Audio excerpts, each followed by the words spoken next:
Latest update news cabinet रे बड़ निष्पत्ति सरकारी कर्मचारी मृत्यु पर झील मिल चाकरी कैबिनेट रे तीनोटी बड़ निष्पत्ति एणिकी कौन सरकारी कर्मचारी मृत्यु घटिले झील को मिल चाकरी।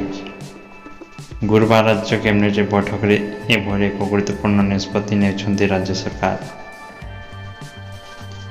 लोकसभा भवन में अनुष्ठित होइथिबा राज्य कैबिनेट बैठक शेष होइछि। बैठक में 3टी प्रस्ताव पर कैबिनेट मोहर बाजी।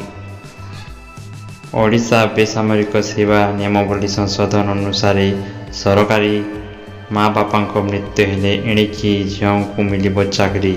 निर्भरशील थिबा विवाहित झील साब झील को नियुक्ति पाई कैबिनेट रे निष्पत्ति होइछि। पूर्वर अविवाहित साबत झील को चाकरी मिलुथिला सेहीपरि अग्निवीर को नहीं कैबिनेट बड़ निष्पत्ति होइछि।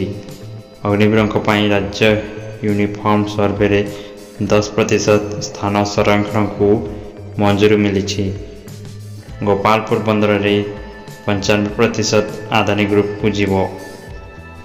बंदर विकास और संप्रसारण पाई कैबिनेट निष्पत्ति होइछि।